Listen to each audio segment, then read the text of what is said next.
describe it, is zing. And I can feel my brain getting hydrated. I can just feel the hydration. It's a really weird sensation.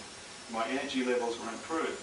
And I thought I was really healthy before. You know? So, I don't know, this has all happened to me in that time. So, and from a pure physiological viewpoint, I think that everything he's going to tell you tonight is pretty solid. I mean, that is very, very solid stuff.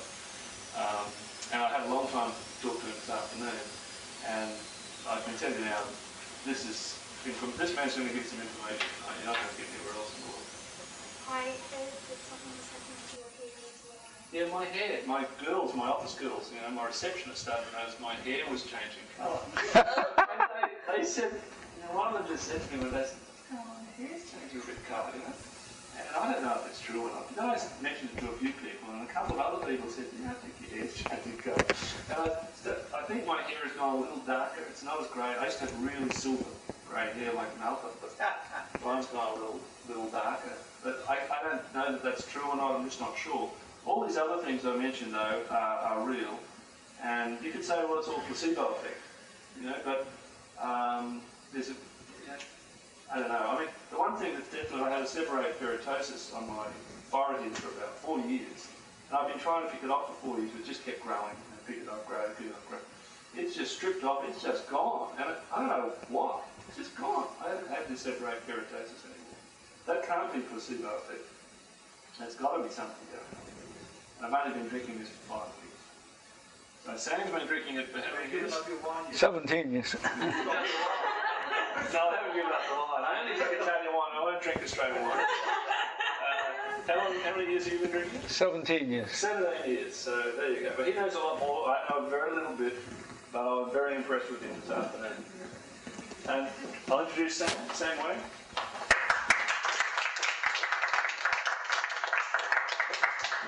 Thank you, Jerry. I am 72 years old. Started drinking water when I was 55.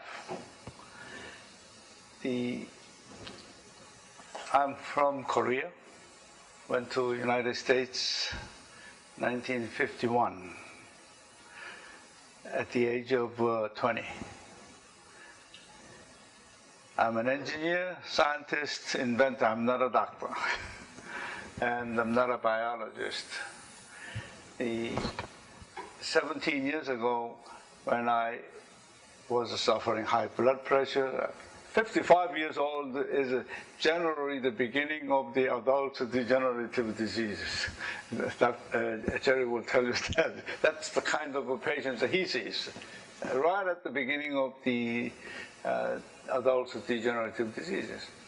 I was suffering high blood pressure, tendency of diabetes, my ears ring, and if I opened my mouth too big, I couldn't close it. And I had dark spots on my legs, poor blood circulation. That was the day that somebody introduced me a water ionizer. It is not quite modern like what you are seeing. It was like a fish tank, 2 chambers with a membrane in between. And the one side has a negative electrode, the other side has a positive electrode. You put gallon each, turn the water on. In 20 minutes, one side becomes alkaline water, the other side becomes acid water. And I was told, just drink alkaline water. The person who introduced me that machine is a registered nurse. And she says she doesn't know why, but many people, their blood pressure went down walking. That was the primary reason why I bought that machine. And I didn't like the idea of you have to take this blood pressure pill for the rest of your life. It's not really a pleasant thought, especially knowing they all have side effects. Well, I drank that water religiously, 5 times a day, 10-ounce water. In the morning, before meals, and in the evening. Surprising things happened. 2 weeks later, my blood pressure was getting quite low. So I reduced my blood pressure pill to half. 2 more weeks later, to quarter. And 2 more weeks, total 6 weeks, I cut my blood pressure pill. It was miraculous to me. I was very happy in the beginning. Then I began to worry, because I remember the doctor told me, if you stop taking this pill just because you're feeling better, one of these days blood pressure will shoot way up and you may be carried into emergency room. That's, to me, that was a scare tactic. But anyway, I wanted to know when this pressure may go up. So I was measuring my blood pressure in the morning and the evening, every day. And I said to myself, I can't live like this. And furthermore, I thought, could be psychological, and it could be short-term phenomenon, or it could do some long-term side effect damage. When you don't know why, as a scientist, all kinds of thoughts come through your mind. I said, I gotta start, find out why did my blood pressure go down. Most of the literature available was from Korea and from Japan. This is where they developed this machine, alkaline water machine. Fortunately, I read Korean and Japanese and read the paper. Then I read the macrobiotic diet paper. Anything to do with the acid and alkaline, I gotta grab hold of it and try to find out why did my blood pressure go down. The result of my research is never mind my blood pressure. That's nothing. I discovered actually how people get old, why we get old. And the real good news was you can reverse it. When you really find out how people get old, then you can reverse it. That's when I wrote my book, Reverse Aging.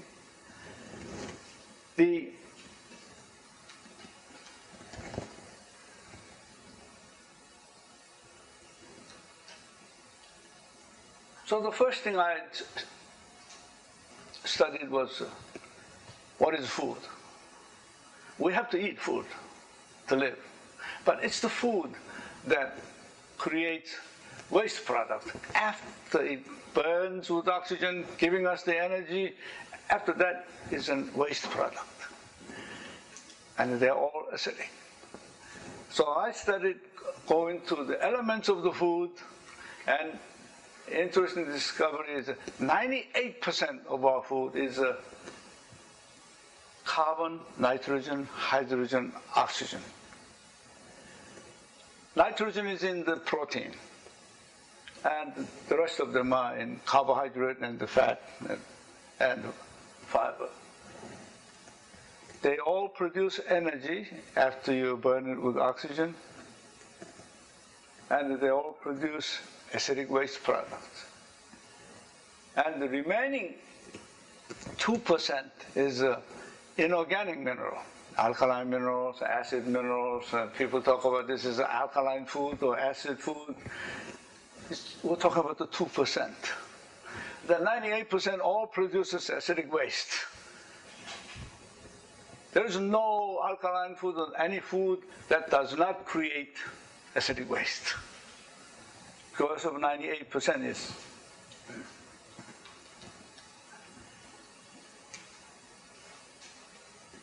Carbon creates carbonic acid, cholesterol, fatty acid.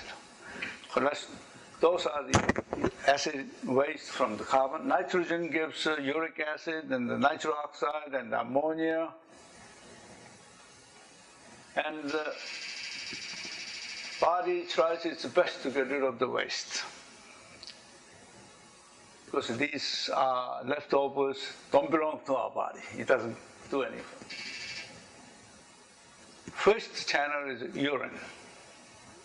Most of our waste product, I'm talking about waste product created in the cells. That's why I'm not addressing the feces. Just the waste product that's created in the cell. Biggest exhaust system is urine. You know urine is acid. And ammonia, all those things come from. Perspiration. We sweat out the acid. It's a good thing that we sweat the acid out, because for that, our skin is acid. And skin acid kills 95% of the bacteria. Virus and bacteria, when it comes to contact with your skin, it gets killed. Even the AIDS virus is killed by skin acid. That's the reason why you cannot catch AIDS through skin contact. But before you get, the skin kills it. That's one way that God designed the human body to protect us. As an engineer, one of the most amazing things is how the kind of engineering went in designing human body. As an engineer, I was amazed at how this machine body is such a survival machine. And the third method is breathing carbon dioxide out. This is the front line of the deacidification process. Blood must be very slightly alkaline and maintain very narrow range of a pH. Anything goes wrong, first thing that the lungs do is they remove carbon dioxide out. So the carbonic acid becomes H2O to neutralize that. These are the three primary channels where cell-created acidic waste gets out of our body.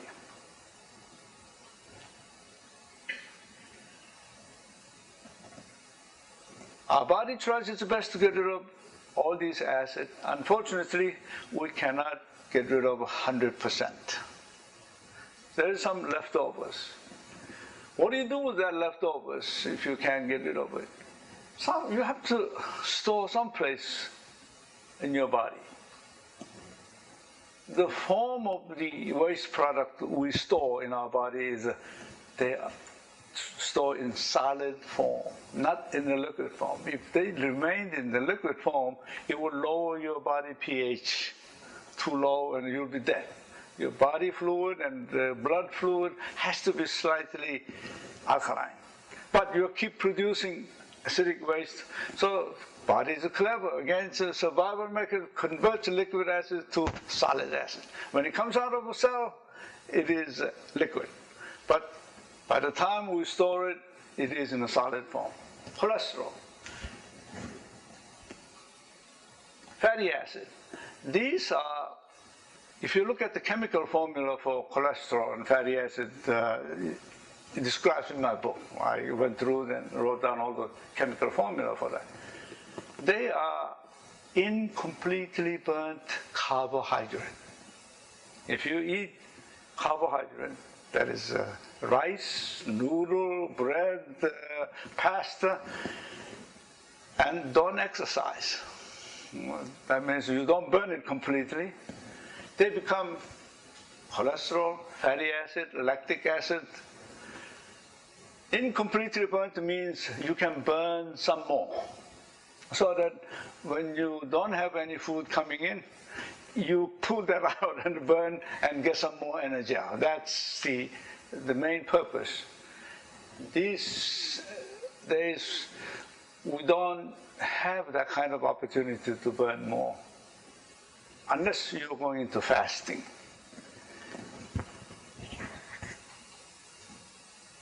Then, kind of food that we eat, like eggs, has sulfur in it. You know, the egg yolk, they say it's a rotten egg smell. That's the sulfur smell. Or rice and Coca-Cola has a phosphorus in it. And as I said, nitrogen is in protein. They create nitric oxide, uric acid, and sulfuric acid, phosphoric acid. These are poisonous acids. If you let it alone, it damages your body.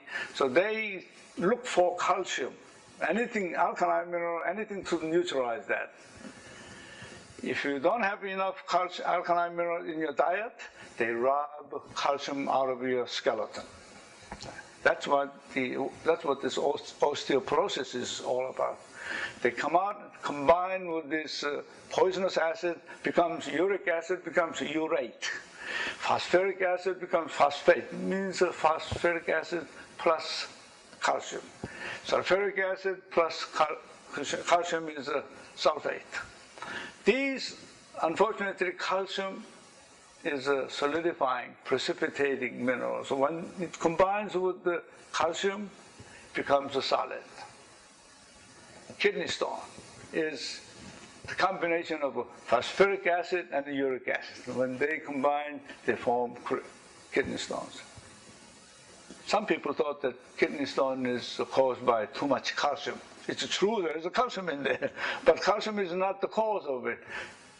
The acid is the cause of it. In order to save our lives, our body grabs the calcium to put it in there.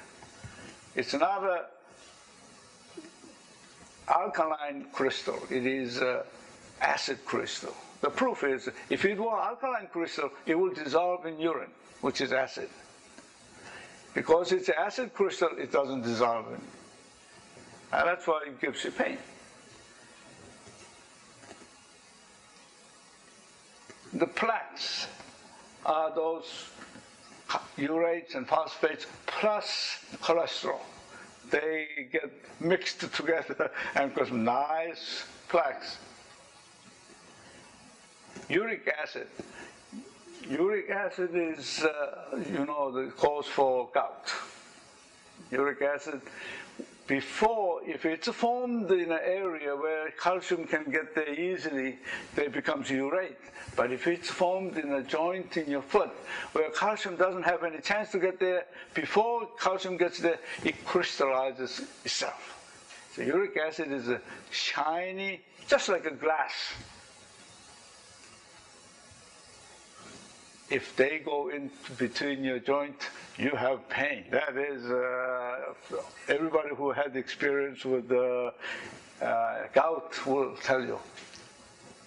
And the acid is nothing wrong unless acid coagulates the blood and causing our blood circulation to go bad. This is a major problem of our aging. Blood circulation gets poor. The fact that acid coagulates the blood is really a life-saving properties of blood. When you have a cut, blood comes out, meets oxygen in the atmosphere, forms a strong acid. Then it forms a scab.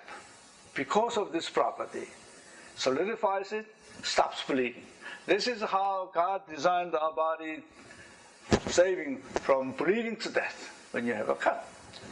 But because of the life-saving property, as you start to accumulate acid in your body, blood gets thick, blood circulation gets poor, then all kinds of disease takes place, depending upon where you store that acidic waste. Everybody stores different favorite places.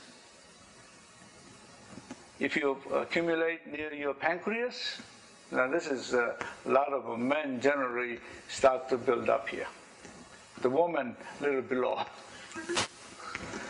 And that's what causes blood circulation around the pancreas gets poor. If you don't have enough blood circulation, the pancreas cannot create enough insulin. Then you have diabetes. All the different diseases and how acid affects that, creates that, it's in my book.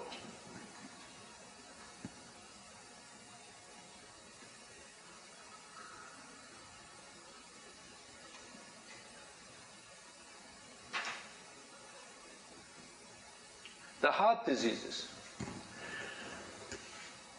When you start to have plaques and the debris formed in the blood coming out of artery, bodies are afraid that they're floating around, but can clog up some critical capillaries leading to important part of the brain.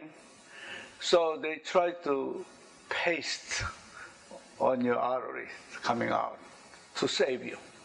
Little by little, the pasting function increases and you have a clogged artery. bypass operations. And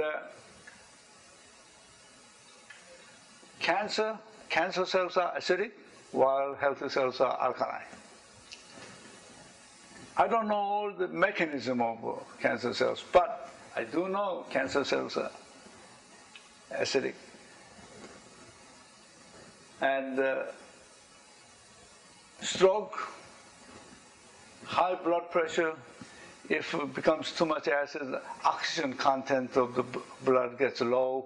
If oxygen content gets low, heart must pump stronger, more, to supply necessary oxygen. Diabetes, I already explained. Acid reflux, kidney problems, osteoporosis, gout. These are the beginnings of all the adult degenerative diseases as you accumulate acid.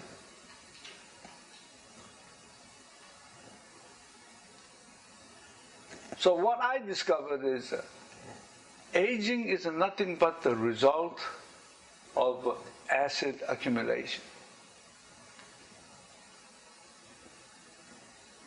So scientifically, mathematically speaking, plus acid is aging, the minus acid is reverse aging. I'm a scientist, I just applied my formula, plus. So reduction of acid is to stay young and healthy, which I call the reversing. When I discovered this, I found out why my drinking alkaline water lowered my blood pressure, not just blood pressure, so many other things in my body, I was really happy. Why didn't we know this kind of simple facts until the end of the 20th century? That was my biggest question in those days. It's so simple once you understand it.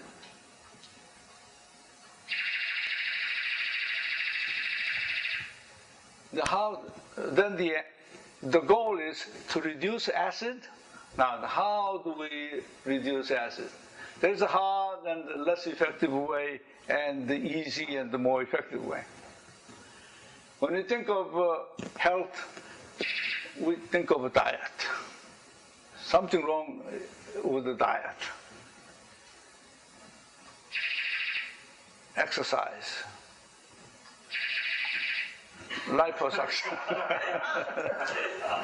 Trying to get the acid out of your body. Diet is the most difficult subject. How difficult? There are many experts in diet. They don't agree with each other. In the US, the Department of Agriculture conducted a debate on ABC television network. They called all the diet experts. Dr. Atkins was there. He was still alive then. And the surgeons were there. The vegetarian diet people were there. All kinds of doctors were there. They couldn't agree. What is the best diet? They agreed on two things. One, most Americans are overweight. That was agreement number one. Second agreement is that they agree to disagree. The problem is that they all had their own personal experience of their diet improving some people's health. Therefore, they could not change their mind. They could not see the overall picture of what's going on. They were just concentrating on what they were seeing, narrow-minded. After I saw that TV program, I remember the story, Elephant and the Six Blind Men. I don't know whether you have heard of the Elephant and the Six Blind Men. And the little country town, the circus came in, and they never saw elephant before. And when they saw elephant became talk of the town. Everybody talked about elephant. The blind men said, we gotta go and see. I don't know what they're talking about. So they were led to see the elephant, six blind men. After they saw the elephant, they tried to discuss about their experience and to see what an elephant is. Somebody said, elephant is a concrete column. You can see where he touched. Concrete walls. No, no, no, elephant is floppy sheets. No, it was flexible hoses. No hard substance, or shaped like whips. Everybody had a personal experience, therefore they could not change their mind. They couldn't agree what elephant was. The important thing is you have to let go of your personal experience and try to see the bigger picture, the overall pictures. The diet has a major risk, element of risk. That is, you can create nutritional deficiency. I felt like a nutritional deficiency means in some Africa where they don't have anything to eat, something like that. No, no, this is happening in an affluent society, especially among the health-conscious people. They have certain personal experiences, and if you follow all these diet experts' advices and don't eat anything that they say don't eat, you'll starve to death. And nutritional deficiency, there is no medicine for that. You have to eat. And somebody said, oh, I have a food supplement. I don't know how they come to that conclusion, but food supplement, one formula fits all? I don't believe that. I don't know what you are eating, what you are not eating. How can I come up with one formula fits all food supplements? The risk is nutritional deficiency. Exercise is another very hard discipline to go through.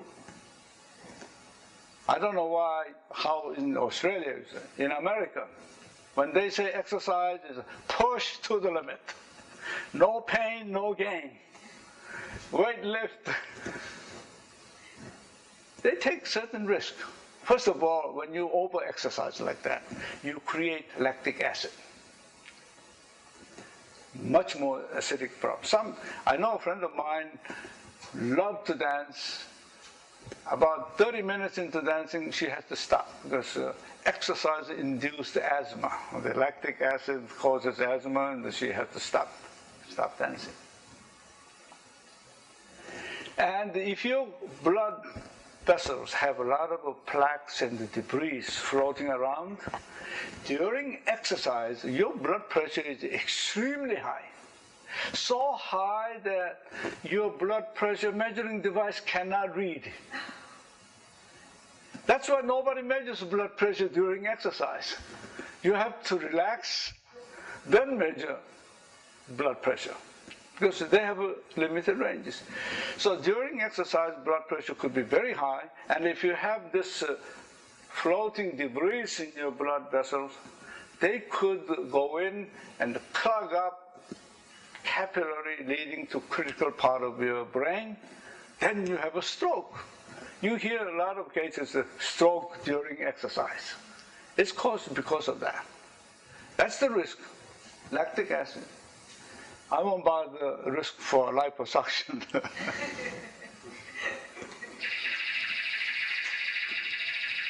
Easy and the more effective way is the Japanese way. 50 years ago, Japanese invented this water ionizer. Their patent ran out, and that's why now everybody's making the water ionizers. Electrically splitting water, alkaline and acid water. Japanese is the longest living. I'm not saying that this is the only reason why they live long. See, after the World War II, everybody else is spending their money. The Japanese are making a lot of money with the Toyotas and the Panasonics, and they were not allowed to spend any money for military research. So all that money went into health research. If you look at macrobiotic diet, the magnetic devices, and the alkaline devices, they all come from Japan. That's why, because they have been doing this. Japanese way is drinking alkaline water. Because that's how I reversed my high blood pressure. And my goal was, why did drinking alkaline water help me? And I found out that it's simple, because acid caused my high blood pressure. Therefore, alkaline water neutralizes acid.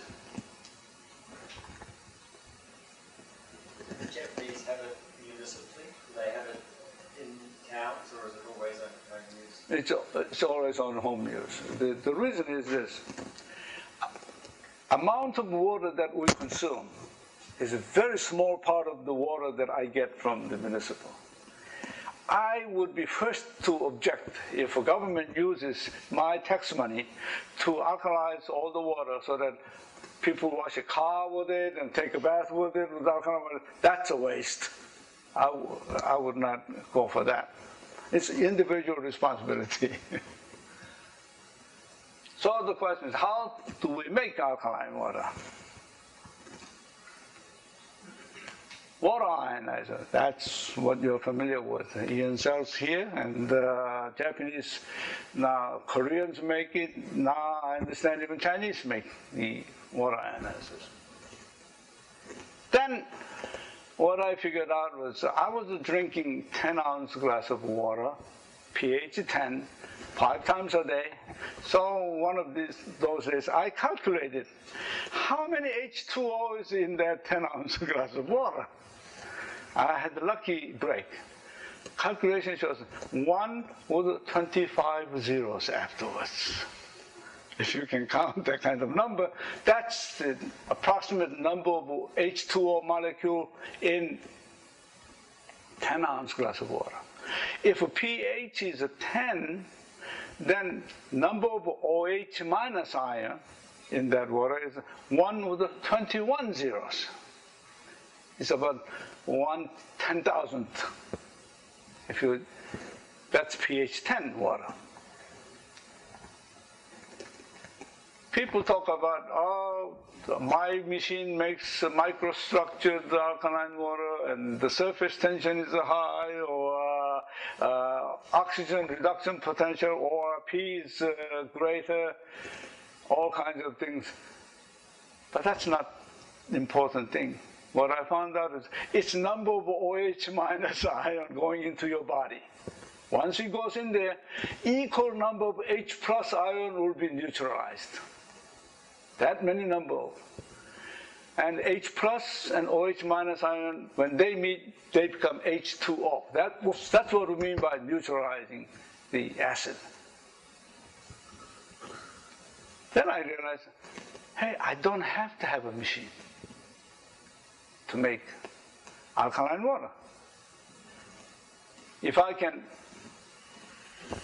make alkaline concentrate and make sure in 2 drops, I can put 1 with the 21 zero OH minus ion in it. Then if I put that 2 drops in a glass of water, that's equivalent of 10-ounce water with a pH 10. That number of OH minus ion is going in. Could I get tap water about halfway full? Tap water? Tap water. Don't ionize it, just give me plain tap water. Not only that, in 1992, I had to go to North Korea, and I couldn't take water ionizers with me. I couldn't take, thank you. I couldn't take gallons of water with me. So at that time, I wish I had the alkaline concentrate so I can put it in regular water to make water alkaline instantly. Necessity is the mother of invention, and after I came back from North Korea, I finalized and succeeded in making alkaline concentrate called Alka Life. And 2 drops has, as I said, 1 in 21 power number of hydroxyl ions. This is the tap water. I noticed that at Brisbane and here, tap water has a pH around 8.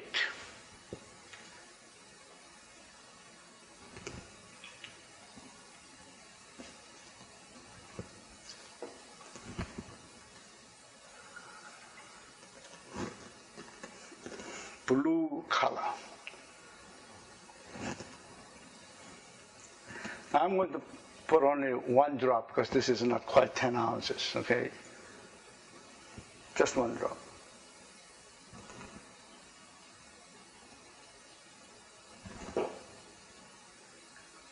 Purple color.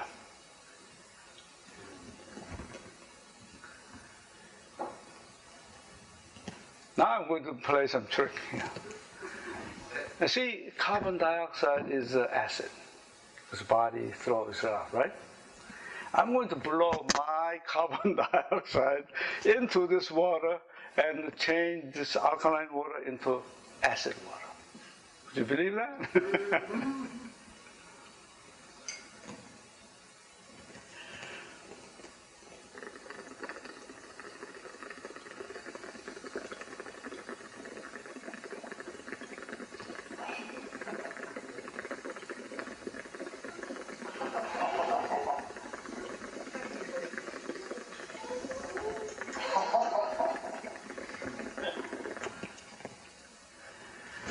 See, carbon dioxide is what we throw out, expel from our body, because it's a waste product. When you drink a Coca-Cola or any soft drink, you're drinking your own body excrete. So one day at the trade show, I told the people, drinking Coca-Cola is like drinking your own urine. And somebody said, but if it tastes like a Coca-Cola, well, everybody cracked up. I tried to demonstrate this to the high school students, not to drink soft drinks. Yes. But then somehow, some people drink their urine, and some people are supposed to have some property. That's what they say. I wouldn't drink, even if it tastes like a Coca-Cola.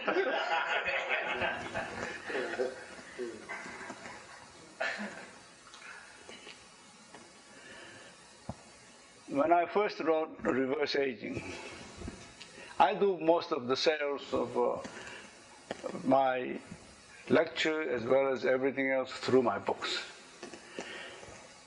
I wrote the book 1990, no publisher will publish. So I had to publish myself. So I read the self-publishing manual of the book. They say, don't you ever publish your own book with your own name. People don't buy. Make up any fictitious name of publishing company and you use that. So I picked JSP Publishing, if you look at it. Where does the JSP come from? My 3 kids' initials, Jeannie, Stephen, Peter. And looked around for print shop. About 60 miles away from my house, there was a reasonable print shop. And the guy says, you have to print at least 1,000 copies to make it worthwhile, so that the reasonable price for each copy. So I printed 1,000 copies. I brought back 1,000 copies, put it in the garage, and looked at it and said, what am I going to do with this? I sent some letters out to my friends. I sold about 20 copies. And then the ball started rolling. They read it. Of course, these friends who bought it, they read it. They bought some more to give their friends, and they recommended strictly by word of mouth. Now it's over 80,000 copies in circulation. What's more gratifying to me is some people, after they read my book, called me up and says, I would like to translate this into my own language so that my countrymen can also have this information. So with the volunteer translations, I can't afford to pay them for this translation. With the volunteer translations, I have now books in Polish, Chinese, Spanish, Japanese, Korean is in final editing stage, and the German translation just finished. Before I came to Australia, I got the news that he finished translating into German. That's, to me, sharing this information to the world is like a passion to me. That's why I came here.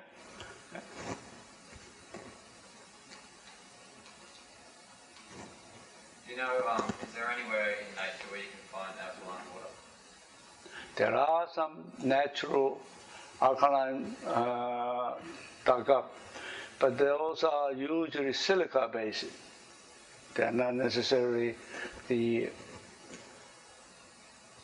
alkaline mineral base. Therefore, the initial pH effect is there, but long-term, the benefit of alkaline mineral in your body isn't there. The coral calcium has, if you add that into water, it gives you alkaline water too. The coral calcium, coral calcium. Okinawa, near the Okinawa, they dig the coral calcium and you put that in water, water becomes alkaline. The concern with the coral calcium is they have all kinds of other heavy metals in the natural coral calcium. We don't know the long-term effect of that yet. And what about baking soda? I mean, that's the base. Baking soda is a base, but if you drink baking soda, you will be, I don't have much time, therefore I'm not going into the details, but the Alkalife has potassium and sodium in proper ratio. I did the biofeedback test of 200 people that came up with what is the optimum ratio. That's why I have a patent on the Alkalife. Adding alkaline mineral to water to make water alkaline is nothing new, but it's the selection of minerals and the ratio of the minerals is critical. If you take baking soda, you will get alkaline effect, but in the long range, you will be increasing sodium contents in your body without potassium contents. That's the reason why we don't recommend. And alkaline water made by the water ionizer. Water ionizer does not put any minerals in. Whatever comes with the water company electrically splits into alkaline side and the acid side. The alkaline side is predominantly calcium-based. Alkalife is predominantly potassium. 3-to-1 ratio, potassium and the sodium ratio. That turned out to be the most optimal. Now I have an academic paper, the University of San Francisco, California, has published a paper that human bodies genetically from eons ago was made to eat more potassium and less sodium. Then, now we're all eating more sodium and less potassium. That's the reason why we age. This is Professor Linda Frassetto's recent paper. And I brought a copy and gave it to him. So if anybody really wants it, ask him to make a copy.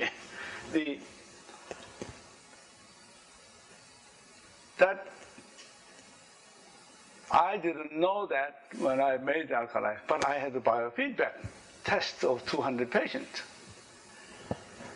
However, I found out something interesting happens. When you have a potassium, in our body, we accumulate acid waste. Some of them are, for instance, if you have the sulfuric acid. Now that's too poisonous. So they grab calcium or make it sulfate. But it's a solid. It builds up in the body. Uric acid, phosphoric acid, urate, and phosphate combined, it becomes kidney stones. All those stones that we accumulate in our body is something to do with the calcium. If I want to take the calcium out and give it back to the bone, and combine with another mineral, calcium cannot kick calcium out. But sodium or potassium can kick calcium out. You know, the water softener is a water with too much calcium. They use a salt, sodium salt, to kick calcium out. The same principle. Therefore, in terms of reduction of kidney stones and the solidified, the acid crystals, acid salts, potassium works better than calcium. Calcium cannot kick calcium out. So kidney stones, several other effects we are finding. Alkaline water is better than the ionized. Some people ask, do you use ionized? Yes, I use ionized. I have an ionizer. As a matter of fact, we have 3. At home and the office, and we have 2 at home. I get the alkaline water without any acid mineral when I use ionizers, because acid mineral went the other side. When I add Alkalife, I do not remove any acid mineral, I just add more alkaline. And the pH is the same. As long as the pH is the same, number of hydroxyl ion is still the same, doesn't seem to matter. But I add then Alkalife to that in ionized water, so that I have acid-free alkaline water with 4 minerals: potassium, sodium, calcium, magnesium. And I have the stronger mineral as well. This is to maintain the balance. We are finding out that if you use Alkalife, because it releases calcium out of these waste products that you have more calcium than magnesium. Just like potassium and sodium has to maintain certain ratio, the calcium and the magnesium should maintain certain ratio. So we're finding some people having to take some supplement of magnesium because we have too much calcium versus magnesium. These are still ongoing research. But the biggest question is, hey, you say you drink alkaline water is good for you, but your stomach is acid. So when you drink alkaline water, your stomach is going to neutralize that alkaline water. Your body doesn't see any benefit of alkalinity. That has been the biggest concern when I first came up with this. Here is the answer to the question. Alkaline water and the stomach acid. As a matter of fact, if you go into my website and see article number 3 that talks about this. When we drink alkaline water, stomach neutralizes that. The total stomach pH goes up. Stomach pH usually is 4.5. Alkaline we're drinking is pH 10. When they mix, stomach pH, resultant pH is too high. That forces the stomach to make more hydrochloric acid. Stomach is not happy unless pH is 4.5. Maybe time-delayed reactions, but still they wind up producing hydrochloric acid to bring it down to pH 4.5. How do they make hydrochloric acid? So, the people who know this are not MDs. MDs do not study this. pathologists do. Pathology 101 teaches this, how stomach makes hydrochloric acid. In our human cell, H2O, water is there, CO2, carbon dioxide is there, NaCl, this is salt. Inside the cell is more potassium. The potassium and sodium, they behave very similar, but the potassium goes inside the cell and the sodium goes exterior to the cells. And that balance is very important to control the pumping effect of the cell. Nutrients go in and the waste products come out. All these functions, they are controlled by the potassium and the sodium pump effect. As a matter of fact, last year's Nobel Peace Prize was specifically for this, the pumping effect of the cells. 1H from H2O, Cl from NaCl, this could be KCl, potassium chloride, doesn't matter, becomes HCl. The leftover is NaHCO3, 3 O's. That's sodium bicarbonate, or could be potassium bicarbonate. This goes into the stomach. This is the alkaline buffer that goes into the bloodstream as a result of the fact that you drank alkaline water. The more alkaline water you drink, the more hydrochloric acid has to be produced, and the more alkaline buffer goes into your bloodstream. So the stomach goes back to acid, but your blood gained alkaline buffer. Pathologists know that, but most MDs, they are not taught this subject in their classes. Sam, can you have a situation of excess alkalinity? Pardon? Can there be excess alkalinity in the blood? Too much, too alkaline? The happy news is, if you drink too much alkaline water, your urine gets alkaline. In other words, the body dumps it. They don't know where to store it. Now, if an alkaline mineral were sent in with the food, alkaline food that is, until they go into the cell and metabolize, they do not show alkaline effect. So, not knowing that you could overdose alkalinity into the cell, but in the bloodstream, if it gets too much alkaline, kidney dumps it.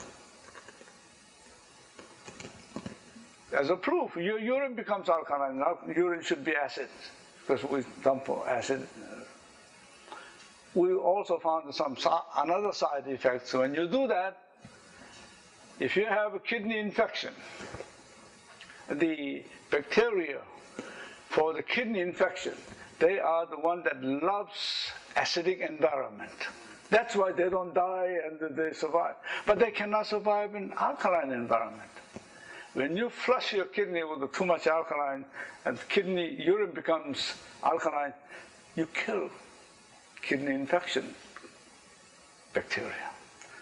That's happy side effects. When as blood is popping from when it's getting into blood circulation, as it passes through, does it get into the lymphatic system as well? Pardon? Does it get into the alkaline, the blood system, after the stomach? Yeah, it goes into the blood system. Does the lymph system benefit from it as well? When you have alkalinity in the blood, that blood travels all throughout your body. Yeah. Therefore, exactly what mechanism it goes to the lymph system, I don't know. But you are getting benefit of alkalinity. When it's too much, kidney dumps it. So, alkaline water is not destroyed by stomach acid. This is our biggest objection some people have. Some people say alkaline water, you drink alkaline water, doesn't do anything because your stomach is acid. So saying the water water, does it, once it travels down through the small intestine, any excess water, do we lose water through the bowel? Because the lower part of the bowel should be acidic. Is there any effect of overflow to alkaline through into the bowel? The body controls its own mechanism, what part of the body should be alkaline, what part of the body should be acid. Like a stomach has to be pH 4.5. The pancreas has to be pH of 8.5. All these things are automatic mechanism that body controls. The as needed basis, whatever it is. Gradually our function decreases because we have built up of acid so that we do not have blood circulation properly. See, the best definition of health is ease of flow. When things flow easy, then you have good health. When things do not flow easy, then there is some place gets clogged up. You need a pipe plumber to clean that up. The alkaline water neutralizes acid. There are several reasons why ease of flow is not there. The main one is acid. Acid coagulates blood. So. Another one is closed-mindedness. That also. And sitting on the airplane too long also prevents, or the cold temperature also slows down the flow. What is the pain? Pain is a concentration of acid someplace. So that suppose when you pull the muscle in the back, bang, adrenaline burns a lot of calories. There is a sudden buildup of acidic waste pool. All the capillaries around that gets clogged up because acid. It's a high temperature when you first burn it. At high temperature, all the capillaries got clogged up. Then, because clogged up, blood cannot go in, blood circulation is blocked, the temperature starts to go down. If you take a thermograph of body, and the painful area always comes out to be lower temperature than the rest of the body. And in order to reinstate the flow, you have to deep heat that area. For that, I don't have time, but the far infrared heater happens to be right frequency to heat water, and it goes in deep. We have a far infrared heating pad designed for pain relief. When it heats that area, clogged up capillary heat expansion takes place. Then that spot is hotter than the rest of the body. Therefore, body doesn't like that. So blood goes in and out to try to even the temperature. In doing so, they bring the toxins out. That's how they relieve pain. That is, if you happen to build up acidic waste where nerve ending is, so that you feel the pain. If you happen to build that up where there is no nerve endings, you don't know. You know, we have so many parts in our body where there is no nerve endings. People walk around with the surgical tools in their stomach. They have no idea because there is no nerve endings. Now, when those things develop to such a magnitude that you feel something, even when there is no nerve ending, usually it's too late.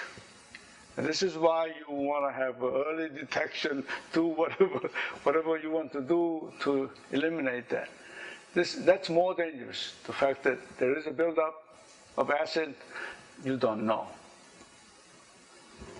So if you're always drinking alkaline water, then that's the insurance. Even if there is one, you will get rid of it. I just went to a guy in Lennox Head in naturopath, and he does live blood analysis. And I got to see in my blood a big acid crystal. It was going through it, and Mum's had bought a ball of string, a big acid crystal, just his arms going throughout the whole blood cells and stuff.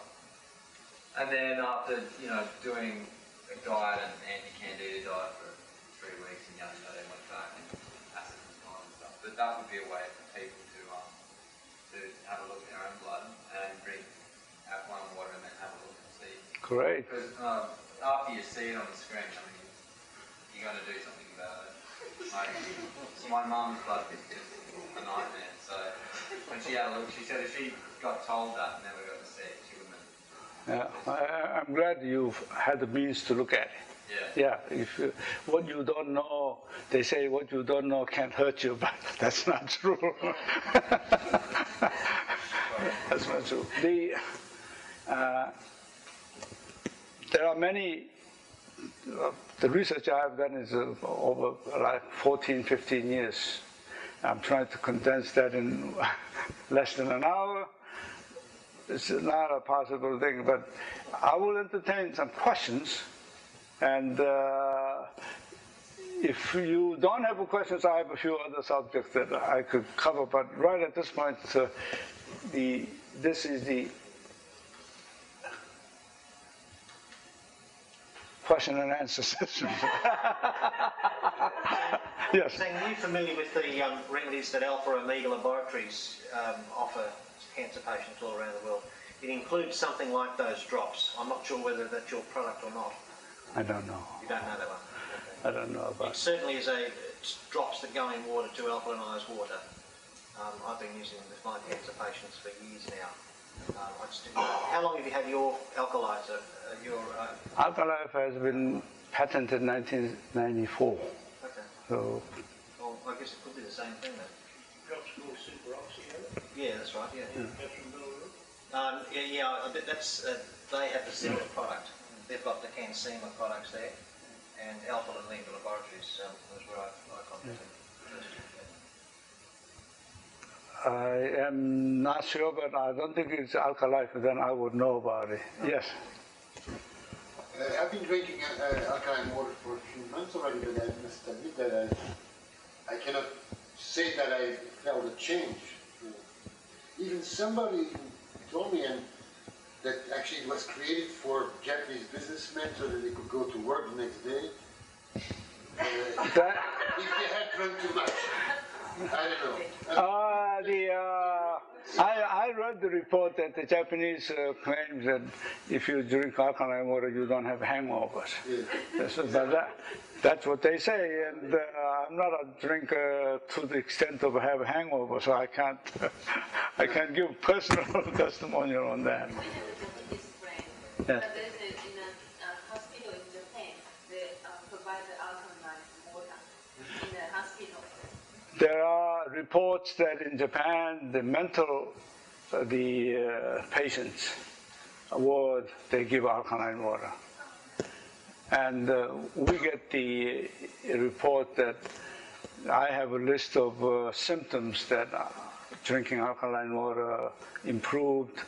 Because repeat order customers, we ask any results or indications, and we get, lately I got was children's autism that benefited.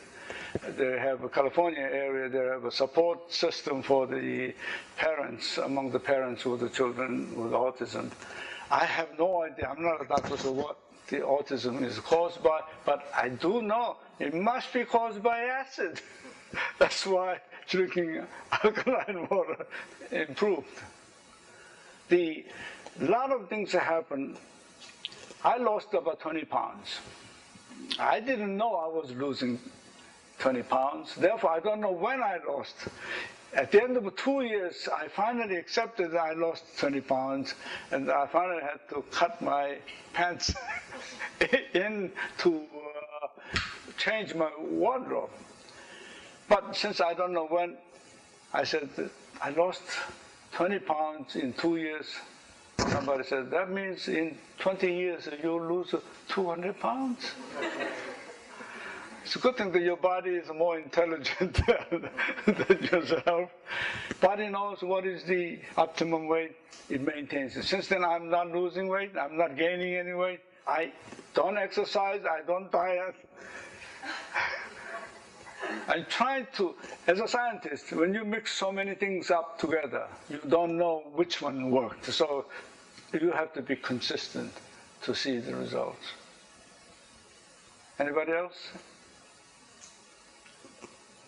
Let me share with a few other experiences.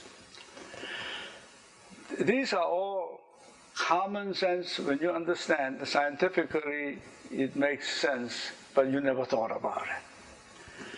When a woman gets pregnant, a placenta is formed, fetus is in there. The fetus gets nutrients and oxygen from mother through umbilical cord.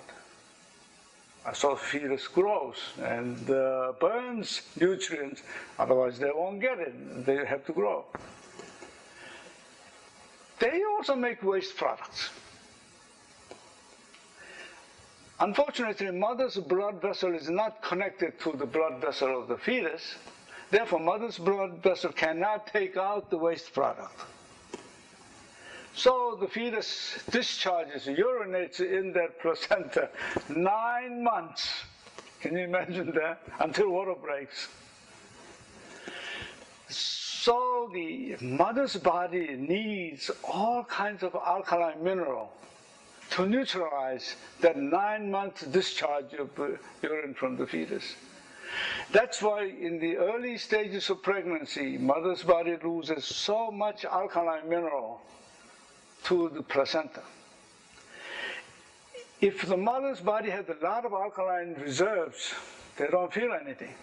But if you don't have a lot of alkaline mineral, but you lose so much to the placenta, your blood gets acid rather quickly. That is the reason for morning sickness. This is what Japanese doctors have discovered. That's why some people have morning sickness, some people don't. Okay? It's a matter of how much alkaline reserve that you have in your body. The next thing is, I wrote this in my book. For those who read my book will know that. I have a friend of mine in Colorado Mountain, therapist. And he sees a lot of patients walking with a high altitude sickness. One day, he says, an elderly lady came in with a high altitude sickness. And she told this doctor, I feel like I'm having morning sickness. She meant as a joke, but this doctor remembered reading that from my book. So he made some experiment. He gave a group of people oxygen mask and a group of people with the alkaline water. The people with the oxygen mask felt good almost instantly. But when you remove the mask, the symptom came back. People with alkaline water took about 15 to 20 minutes to feel better, but after that, symptom didn't come back. Initially, he sold the alkaline bottle to them. Now, while you're up in the mountain, keep drinking this. Then he conducted further experiment. For those severe cases, he told me he gave 3 glasses of water, 10 drops in each, and let them drink while they are waiting in the waiting room. 20 minutes later, they walked out. They didn't even have to drink continuously. All throughout their stay in the mountain, they were okay. If you visit my website, the number 22 of my article talks about the difference between oxygen-rich water and alkaline water, how it is different, and why O2 oxygen is volatile, they consumed, they burn readily, and the OH oxygen is a stable oxygen. You cannot burn that. Therefore, it just increases average value of oxygen content in your body. And if you can visualize this, when you breathe in and breathe out, going through this cycle, your oxygen level in the body is up and down, like a sinusoidal waves.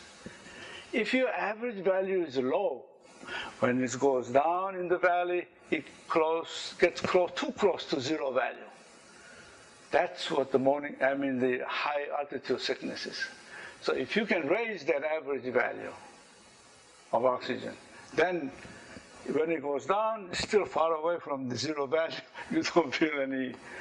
That's the only plausible explanation why drinking alkaline water eliminates the high altitude sickness. Another interesting element, that's, as long as you have time, I have time, I'm staying here tonight.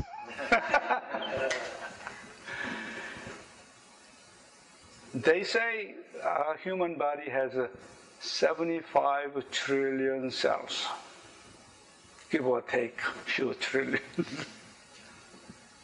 And the cells live about 4 weeks. The life for cell, average life for a human cell is about 4 weeks. What happens at the end of the 4 weeks? The cells divide, gene and RNA, DNA splits, and it becomes 2 strings, half of each. Then they look for the matching mate from proteins and enzymes floating around, and becomes 2 complete genes, and the one cell becomes 2 cells, right? You all know about this fact. Does that mean at the end of the 4 weeks we will be 150 trillion cells? No, we still remain 75 trillion cells. So the logical explanation is that only half of them regenerate, the other half degenerates. Then it makes sense, okay? Mathematically, it makes sense. Then the next question is, which one regenerates, which one degenerates? The law of the nature is such that weak one degenerates. Injured ones, polluted ones, radiated ones, the bad, damaged ones, they are the ones who degenerate. The healthy ones regenerate. That's how we are designed to maintain good health, living in this polluted, hazardous world. Does it make sense? Yeah. Now, then how come some people get sick with the pollutions? See, if your body has the disposal system working properly, so that these, when they degenerate, those bad parts, which is dead cells are acidic, gets carried out, neutralized, and dumped by your urine, then you don't get sick. If you don't have enough of that, then they remain in your body. That's when you get sick. You all heard of a nuclear accident in Russia. The power plant, the nuclear power plant exploded, and a lot of people got radiation. Not everybody died. Some people survived, some people died. The difference is if you had enough alkaline mineral in your body to dump these waste products out, damaged elements out, you survive. It's the immune system. Japanese classifies human diseases into 2 categories. I had 4 categories, total of 4 categories. 1, contagious diseases. That is bacteria, virus coming in. 2nd, your own body-generated acid causing diseases. These are all the adult degenerative diseases. The number 3 is nutritional deficiency, especially among those people who don't eat certain food. I covered that. You know what number 4 cause of death in the United States? Side effects of a prescription medicine. That is the number 4 cause of death in the United States. I didn't believe when I first heard that. So I called my pathologist friend in the Miami-Jackson Memorial Hospital. She works in the morgue department. So she is expert in the cause of death from the dead body. When I asked her, is that true? She said, yes, it is true. And more people die of legal drugs or illegal drugs in the state, you know? Pardon? Do you know if more die from illegal or legal drugs in the state? I don't think illegal drug could amount to number 4 cause of death. Thank you. Yeah, it's the prescription side effects of the prescription medicine. That's what the number 4 cause. Those are the 4 causes of death. Let me complete this statement. When you have contagious diseases, that is not caused by acid. However, when virus or bacteria invade your body, our body reacts, especially if you have a good immune system. They create white blood cells, declares war against the incoming invaders. The casualty of this war is the dead cells from both sides. Those dead cells are acidic. If you happen to have enough alkaline reserves in your body, you neutralize them, dump it, you pass with a 24-hour virus. That's how easy you will get over that. If you cannot do that, then now you have a fight against the invaders as well as getting over too much acid created by this casualty.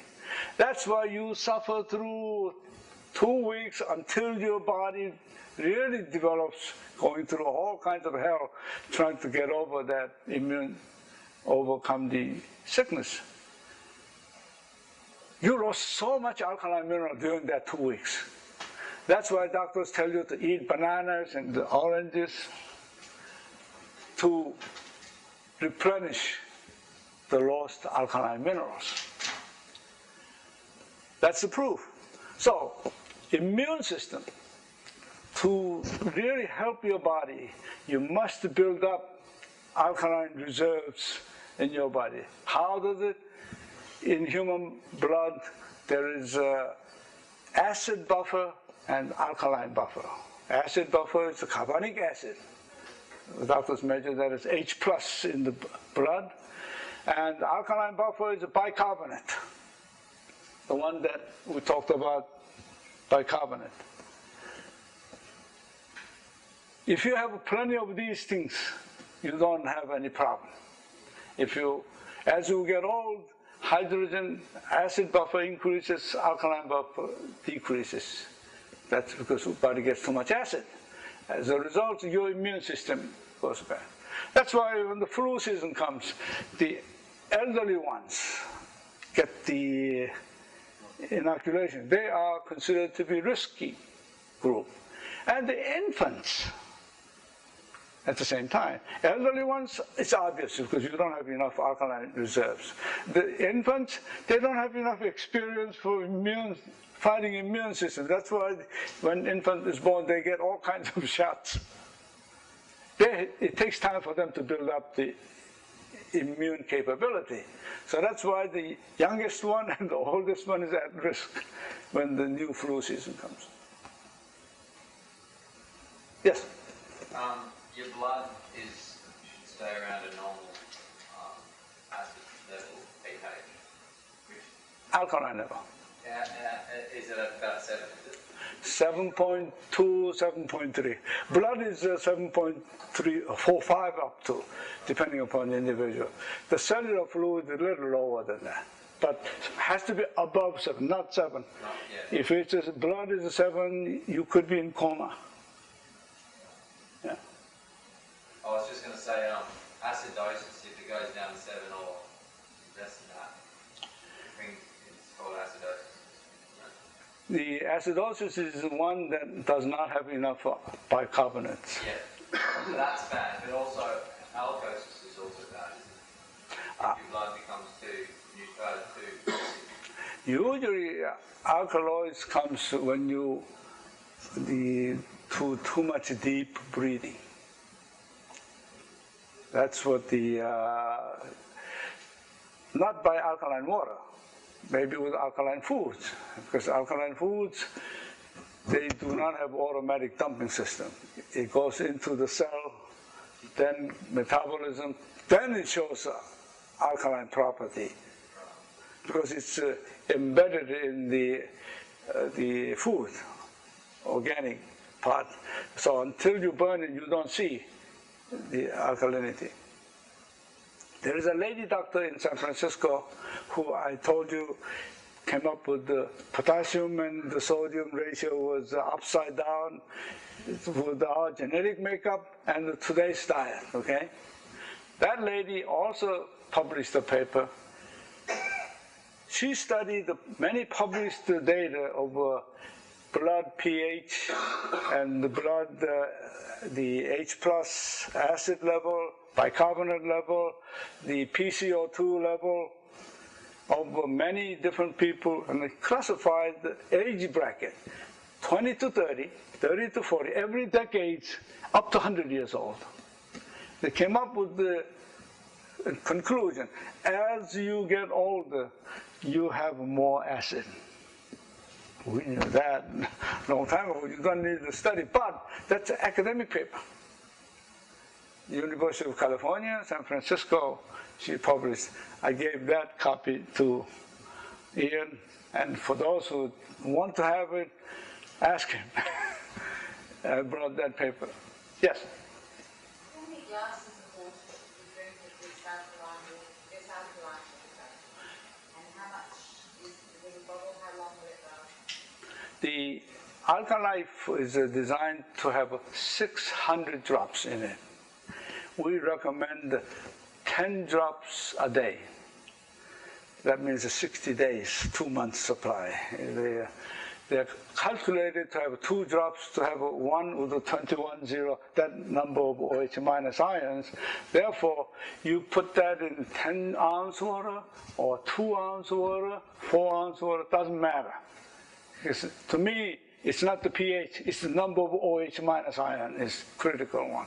Because that equal number of H plus ion will be neutralized. So the people ask me, can I drink with a meal or without the meal? Doesn't matter. Your body is getting that many number of OH minus ions. Can I put it in coffee or tea? Yes. You can put it in the orange juice. You don't have to worry about temperature. Alkaline minerals do not evaporate, while acid minerals do evaporate. That's why you smell chlorine in the air or sulfur in the air, because they evaporate. They left the water and it comes into your nose. Alkaline mineral doesn't do that. So the problem with alkaline minerals is they precipitate. That's why your bathtub rings becomes all the calcium deposits. They don't evaporate. Yes? Can you add oxygen drops to the water when you're adding alkaline to it? You can add it, but oxygen does not help you remove waste products. Oxygen helps you burn it. Oxygen creates waste products. Remember, the oxygen mask and the alkaline water, we have a lot of this oxygenated water and the energy-giving food. I tell you, amount of food we eat is way over what we need. If you look at the dog diet and so forth, we eat too much. But it's not necessarily calorie in must be equal to calorie out. You don't have to burn it out. You can melt it out. As I said, if you have a fat, trying to wash in tap water, you can't wash it unless you use a soap. The soap liquefies fat so that it's easy to rinse out. ingredients, one of the ingredients in soap is the same, one of the ingredients in alkali, sodium hydroxide. You can consider that alkaline water to be soap to wash your inside. We are very good in cleaning our dirt outside. Out of sight, out of mind, we don't wash inside. Yes. I will go. Yes. So I just want to know how can I get the drops through in? Sure. Yes. Eventually, yes. In the United States,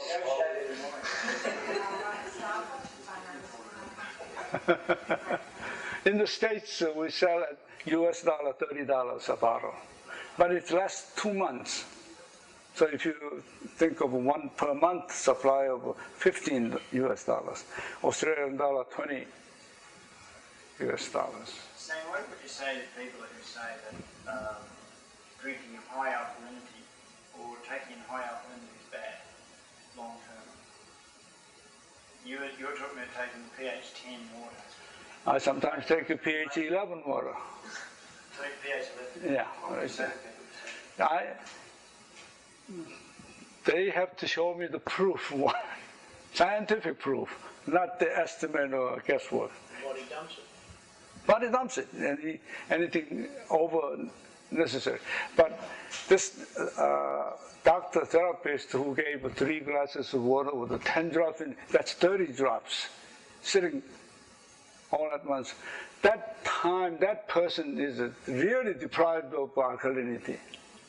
So, giving 30 drops, they feel fine, they walk away. If they was excessive, I'm sure the body would have dumped it also.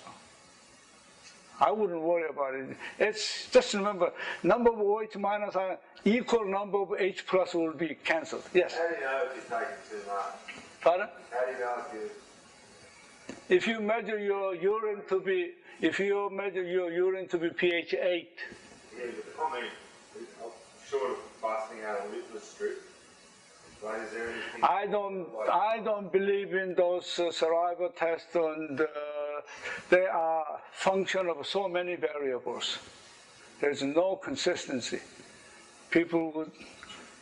No way of telling apart from a litmus test. Pardon? Litmus paper is the only way of telling it. No. The litmus paper for saliva test. Oh, okay. And they said that you're too alkaline, too acid. They are not consistent. Right. So how do you test it again? If your urine becomes pH 8, Yeah. And how do you test that? or you have to test like this test solution. And the test solution comes with a color chart. So when you buy water ionizer, they come with it. But they give you such a stingy amount of water. And I was looking for this all over the places. I couldn't get it. Finally located somebody in Japan. Pardon? 7. In room temperature, neutral water has water splits 1 molecule out of 10 million gets ionized, electrically split, and 1 in 10 million is 1 over 10 to the 7. That's the number 7 comes about as a pH of 7. That's in that neutral. When you have equal number, and when you have too much H's, the law of nature is such that exponent of H plus exponent of OH is always 14. So you don't have to measure what pOH is. If you know pH, you know what pOH quantity is, because 14 minus that. That's why we don't measure pH, we only measure pH. It is understood what the rest of them tell. Yes? What's the pH of normal urine? It's 4, 5. Again, that's fluctuates depending upon what you ate the day before or the lunch, and so what you drank. It's fluctuating. That's why people say you measure your urine and tell you whether your body is alkaline or acid. I don't buy that. Drinking ionized water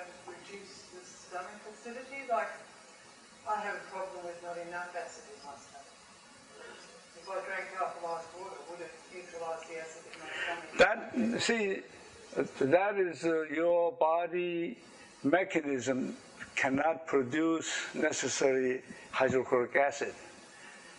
And some people, no. See, the reason why you cannot produce hydrochloric acid is around the stomach you have too much acid buildup. So you have to reduce that. In order to reduce that, it's just drink alkaline water. If you drink alkaline water enough, you will reduce the acid buildup around the stomach, so the stomach will get enough of blood supply so that they can produce hydrochloric acid and the sodium bicarbonate. It's normal function. People say as you get old, you don't produce enough hydrochloric acid. So I call that, when you say as you get old, means as you build up acid. Right. Then you understand. So your goal is to reduce acid. We might wind it up. Is there any more questions? Or one more question. Yes. When you drink pH 10, the water you drink, is it? I put enough alkali to drop it in. I experiment myself so that if anybody suffers from too much alkalinity, I want to be the first one to know that. That's why I force myself to all kinds of alkali to feel that difference. I don't have any problem. What you drink is pH 10? 10 or even higher. Sometimes Miami water has very high pH. North Miami, city of North Miami, I don't understand why pH is almost 10.5, always of tap water. I found out that's accidentally. I was trying to demonstrate what I demonstrated today. I got the tap water, put test solution, was way high pH. Already, so adding alkali didn't do anything. So I had to go out and buy a bottled water to explain that. So that's very good. Yeah. Yes, I tell the North Miami people, don't worry about it, just drink the tap water. But they have a phobia against drinking tap water because of media reports. Before I thank Sang tonight, I'll just share a few little ideas with you, might stimulate your mind a bit. The first is that I have one patient who's a supremely fit athlete, really fit athlete, always been very fit, eats a very health conscious, eats a really good diet, not a strip of fat on this man, and he's 49, and we just did a quadruple bypass on his heart the other day. I love it when Sang says exercise, aerobic exercise, lactic acidosis harms people. I think that's true. Also, I've been a doctor for a long time, and we see endless numbers of people talking about their diet, and one of the striking things you see is people living together eating exactly the same diet and totally different health outcomes. It's really striking. So different are their health outcomes, it's amazing. I see husbands and wives, I see someone nodding there, they're eating exactly the same food. You'll have someone with a super high cholesterol and the wife will have a low cholesterol. It's just amazing how different this is. Third thing I'll throw at you just to go home with, Sam just mentioned before the cause of death of drugs, but drugs keep a hell of a lot of people alive for years and years and years and years and years. And then someone says, oh, they had a side effect and died. So wasn't it terrible? But there are millions and millions and millions and millions and millions of people alive today because of the modern pharmaceutical industry. So just something to think about on that. Another thing is tobacco. In September 11 in America, 4,000 people died in a couple of buildings. Every year in America, 200,000 people die from tobacco. Every year, year in, year out, year in, year out. And I've yet to see the army being launched and the war to find these terrorists. And we know where they are. They're sitting in offices in Wall Street. And the army gave us cigarettes to smoke before we went into the hostile area. What's that? Free cigarettes. The army gave us free cigarettes. Is that right? Incredible. But just food for thought. Isn't this amazing? You know, they're all raging a war on terror, but 200,000 Americans are dying every year from tobacco. No one gives it. But someone is making money. Yeah, no one gives. Yeah, so this is some food for thought. On all of those things are very interesting. I could go on and on about interesting things about health and disease, but I want to thank this man because you know, he's really worth his weight in gold. And when you first get confronted with what he's talking about, it's a bit difficult to assimilate it all. But he's a great guy, great man. He also invented the modem, which allows all the computers in the world to talk to each other. And this man here, he's always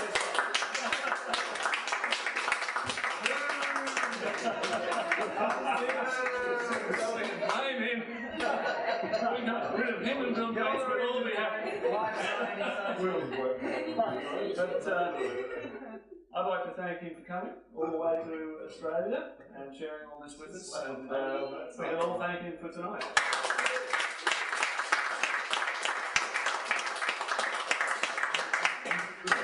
Just let me share my parting thought. To know alkaline water is good for you doesn't help you at all.